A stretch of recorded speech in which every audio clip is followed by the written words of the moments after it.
హరి ఓం శ్రీ గణేశాయ నమః. ఓం శ్రీ మాత్రే నమః. ఓం నమో నారాయణాయ. ఓం శ్రీ రంగనాథాయ నమః.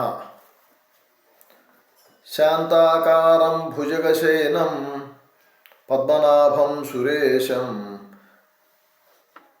విశ్వాకారం గగనసదృశం మేఘవర్ణం శుభాంగం లక్ష్మీకాంతం కమలనయనం యోగి హృద్యానగమ్యం వందే విష్ణుం భవభయహరం సర్వలోకైకనాథం. భక్తిరసవాహిని ఛానల్కు స్వాగతం. నా పేరు పన్నాల నీలకంఠేశ్వర శర్మ. అందరికీ నమస్కారములు. నేను ఇప్పుడు ధనుర్మాస విశేషతను గురించి మరియు శ్రీకృష్ణదేవరాయలు రచించిన ఆముక్తమాల్యద గురించి మీకు తెలియజేస్తాను. మానవ జీవితంలో అత్యంత విలువైనది ఏమిటి అని అడిగితే శ్రీ గోస్వామి తులసీదాసు గారు చెప్పినట్లుగా భగవంతుని ప్రేమ తప్ప మరొకటి లేదు. ఆ అపురూపమైన ప్రేమను అనుభవించటానికి పొందటానికి ఈ విశ్వం మనకు అందిస్తున్న అత్యంత అద్భుతమైన అవకాశం ఈ ధనుర్మాసం. రేపటి నుండి అనగా డిసెంబర్ 16, 2025 నుండి ఆరంభం కానున్న ఈ పుణ్యమాసం గురించి, దాని వెనుక ఉన్న లోతైన ఆధ్యాత్మిక సత్యాన్ని మీకు తెలియజేస్తాను. ధనుర్మాసం అంటే సూర్యభగవానుడు ధనుస్సు రాశిలోకి ప్రవేశించే సమయం. కాలచక్రంలో భగవంతుడు తన దివ్య శక్తిని, అనుగ్రహాన్ని అత్యధికంగా ప్రసరింపజేసే పవిత్ర ఘడియ. సాధారణంగా మనం బ్రహ్మ ముహూర్తంలో నిద్రలేస్తే ఎంతో పుణ్యం అంటాం కదా. ఈ ధనుర్మాసం మొత్తం దేవతలకు బ్రహ్మ ముహూర్తం లాంటిది. అందుకే ఈ సమయంలో చేసే చిన్నపాటి ధ్యానం, పూజ 100 రెట్లు ఎక్కువ ఫలితాన్ని ఇస్తుంది. దీనికి ఆధారం మన భగవద్గీతలోనే ఉంది. సాక్షాత్తు శ్రీకృష్ణ పరమాత్మ భగవద్గీతలోని 10వ అధ్యాయం విభూతి యోగంలో ఇలా ప్రకటిస్తాడు. మాసానం మార్గశీర్షోహం అంటాడు. అంటే మాసముల్లో నేను మార్గశీర్ష మాసమును. అంటే సాక్షాత్తు భగవంతుడే ఈ కాలంలో తాను అత్యంత సన్నిహితంగా, స్పష్టంగా అనుభూతి చెందగలిగే రూపంగా ఉన్నానని చెప్పాడు. మరి ఆ భగవంతుడే సాక్షాత్కరించే నెలలో మనం కూడా ఆ మహద్భాగ్యాన్ని కోల్పోకుండా నిగ్రహంతో భగవన్నామ స్మరణ చేయాలి. ధనుర్మాస ఆచరణ అంతరార్థం గురించి తెలుసుకుందాం.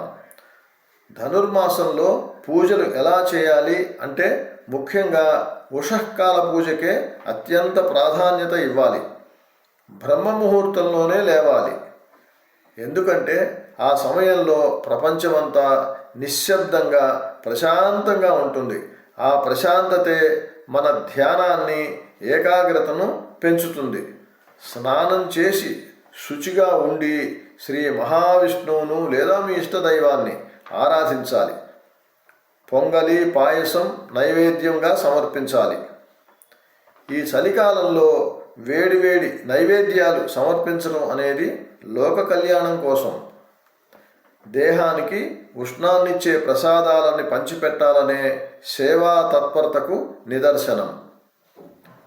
ధనుర్మాసంలో చేసే అన్నదానం అత్యంత విశేషమైన ఫలితాన్ని ఇస్తుంది. ఈ ధనుర్మాసంలో ఉండే అంతర్గత సత్యం ఏమిటంటే, ధనుస్సు అంటే లక్ష్యం. మనం ధనుర్మాసంలో శ్రీకృష్ణుని లక్ష్యంగా చేసుకొని మన మనస్సు అనే బాణాన్ని, అంటే ధ్యానం, భక్తి బాణాన్ని సంధించాలి. ఈ దేహం ఒక రథం, మనస్సు దాని పగ్గం, బుద్ధి దాని సారథి. ఈ నెలలో బుద్ధిని ఉపయోగించి మనస్సును భగవంతుని వైపు మళ్లించాలి. ఈ ధనుర్మాసం మనకు ఇచ్చే గొప్ప ఆధ్యాత్మిక సందేశం ఏమిటంటే, నియమంతో కూడిన భక్తి ఆశీస్సులను ఇస్తుంది. ప్రపంచంలో మనకు ఎన్నో ఇతర విషయవాసనలు ఉంటాయి. కానీ ఈ ధనుర్మాసంలో ఈ 30 రోజులు క్రమశిక్షణతో భగవన్నామ స్మరణ చేస్తే ఆ శ్రీకృష్ణుడు మనకు శాశ్వత ఆనందాన్ని ప్రసాదిస్తాడు. స్వామి వివేకానంద చెప్పినట్లుగా ధైర్యం, నిగ్రహం, స్వచ్ఛత లేకుండా ఏమీ సాధించలేం. ఈ ధనుర్మాసంలో ఈ 3 గుణాలను అలవర్చుకుందాం. ఉదయాన్నే లేచి నిర్మలమైన మనస్సుతో విష్ణు సహస్రనామాన్ని, గోదాదేవి రచించిన తిరుప్పావై 30 పాసురాలను, ఆళ్వార్ల కథలను పఠిద్దాం. ఈ మాసంలో మీకు ఉన్న సమస్యలన్నింటినీ ఆ శ్రీమన్నారాయణుడి పాదాల వద్ద ఉంచి నిష్కపటమైన భక్తితో ఆరాధించండి. ఆయన మిమ్మల్ని, మీ కుటుంబాన్ని నిశ్చయంగా కరుణిస్తాడు. ఈ ధనుర్మాస పుణ్యాన్ని పొందాలని, మీ జీవితంలో శాంతి, ఆనందం వెల్లివిరియాలని కోరుకుంటాను. ఇక ఇప్పుడు ఆముక్తమాల్యద కథ గురించి వివరిస్తాను. ఆముక్తమాల్యద కథానాయిక అయిన గోదాదేవి జీవితంలో ధనుర్మాసానికి ఒక ప్రత్యేక స్థానం ఉంది. గోదాదేవి ఈ మాసంలోనే శ్రీరంగనాథుణ్ణి పతిగా పొందాలనే సంకల్పంతో తిరుప్పావై అనే 30 పాసురాలను రచించింది. ఈ మాసంలోనే గోదాదేవి వ్రతం ఆచరించి రోజు ఒక పాసురాన్ని పాడుతూ శ్రీకృష్ణుడిపై అంటే రంగనాథుడిపై తన ప్రేమను వ్యక్తపరిచింది. ఆమె యొక్క లక్ష్య సాధన, అంకితభావం పరాకాష్ఠకు చేరిన సమయమే ఈ ధనుర్మాసం. శ్రీకృష్ణదేవరాయలు రచించిన ఆముక్తమాల్యద కథ అంతా ఆమె దివ్య ప్రేమను ఎలా పొందారో వివరిస్తుంది. ధనుర్మాసంలో గోదాదేవి జీవితాన్ని కథ రూపంలో చెప్పటం వల్ల మీకు మరింత భక్తిరస అనుభూతి కలుగుతుంది. గోదాదేవి వ్రతం యొక్క మహాత్మ్యాన్ని, ఆమె నిష్కల్మషమైన భక్తిని ఈ పవిత్ర మాసంలో వినటం వల్ల మీకు కూడా ఆధ్యాత్మిక పురోగతి లభిస్తుంది. గోదాదేవి పడిన తపన, ఆమె సంకల్ప బలం ఈ మాసంలో భక్తులకు స్ఫూర్తినిస్తాయి. అందుకే ఈ మాసంలో ఈ కథను చెప్పటం కాలమాన ధర్మానికి మరియు భక్తిభావానికి సరిగ్గా సరిపోతుంది. అందువలన ఈ దివ్యమైన ఆముక్తమాల్యద ప్రబంధాన్ని ఈ పవిత్రమైన ధనుర్మాసంలో సంక్షిప్త కథల రూపంలో 5-6 వీడియోల్లో మీకు వినిపిస్తాను. గోదాదేవి తన జీవిత లక్ష్యమైన శ్రీరంగనాథుణ్ణి పతిగా పొందాలని వ్రతం ఆచరించింది ఈ మాసంలోనే.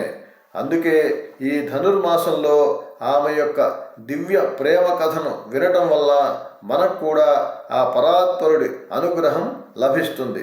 కాబట్టి మనం ఈ పుణ్యకాలాన్ని సద్వినియోగం చేసుకుందాం. ఆముక్తమాల్యద కథను వినటానికి నా తదుపరి వీడియో చూడండి.